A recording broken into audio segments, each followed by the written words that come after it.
Have you noticed that something changes in children around the age of 10? The child who used to tell you everything suddenly becomes quiet. Short answers, closed doors, less laughter, less conversation. And many parents assume they are becoming disrespectful. But what if that is not the real problem? What if your child is not pulling away because they hate you, but because they no longer feel emotionally safe enough to open up?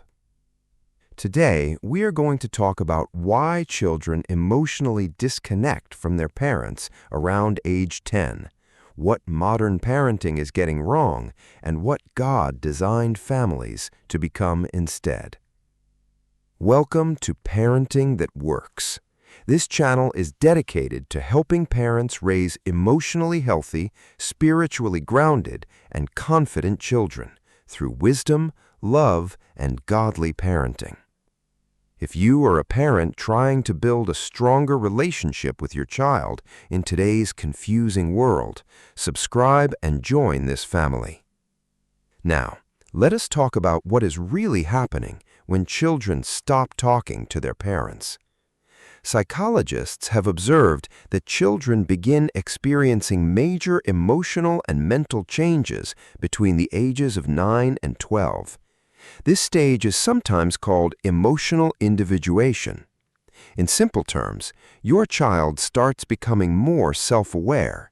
They begin asking themselves questions like, "Am I accepted? Am I understood?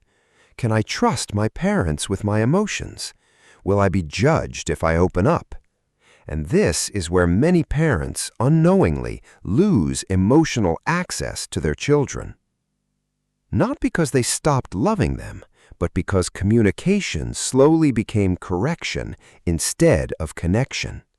Every conversation became, "Do your homework. Stop that. Why are you behaving like this? You're too sensitive. You should know better by now." So the child begins to think, if I speak honestly, I may be criticized, ignored, or misunderstood. And slowly, silence replaces openness. This does not happen overnight. It happens little by little, and many parents only notice it years later. Here is something every parent needs to understand. Children do not only need food, school fees, and discipline. They also need emotional safety. Emotional safety means I can talk to my parents without fear of shame, anger, or rejection. Many children stop talking because they no longer feel emotionally safe. Not physically unsafe, emotionally unsafe. For example, a child says, "I am struggling in school," and the parent responds, "After everything we are doing for you?" Or the child says, "Someone hurt my feelings," and the parent says, "You are too emotional." Eventually, the child learns, "My emotions are not welcome here." And when children cannot process emotions at home, they process them somewhere else, sometimes online, sometimes with strangers, sometimes in dangerous places. And this is why emotional connection matters so deeply. The Bible says in Ephesians chapter 6, verse 4, "Fathers, do not provoke your children to anger, but bring them up in the training and instruction of the Lord." Notice something important. God did not only command parents to discipline children, He also warned parents not to damage their hearts. Some parents are raising obedient children externally while emotionally losing them internally. And eventually, that emotional distance becomes spiritual distance too.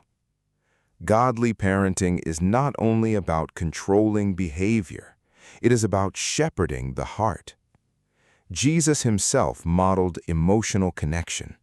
Children were naturally drawn to him. They felt safe around him, seen around him, loved around him.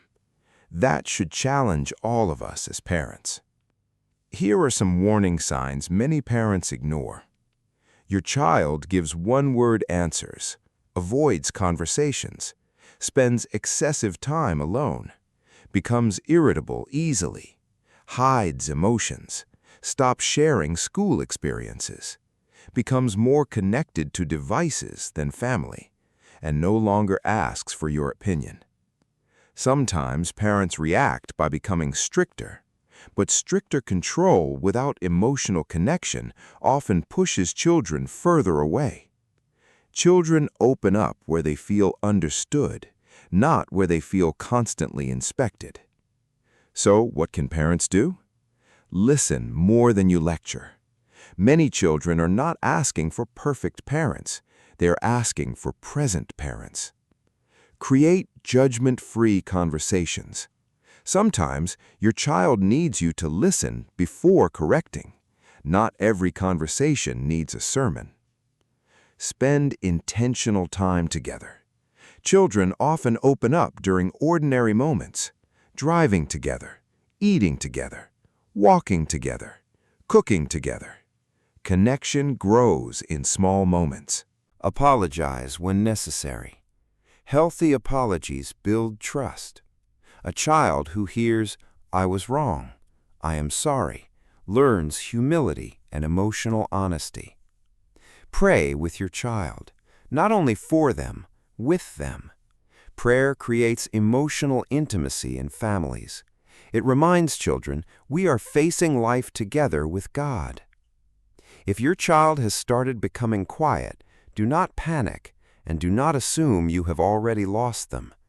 Many children are not rejecting their parents. They are waiting for reconnection, waiting to feel heard, waiting to feel safe, waiting to feel understood. And sometimes, one changed conversation, one calm response, one intentional moment can reopen a child's heart. The goal is not raising children who fear you. The goal is raising children who trust you. That is the kind of parenting that truly works. If this video spoke to your heart, subscribe to Parenting That Works for more godly parenting wisdom every week. And in the comments, tell me this: what is one thing you wish parents understood more about children today? Thank you for watching. And remember, healthy families are not built by perfection. They are built by love, wisdom, consistency, and grace.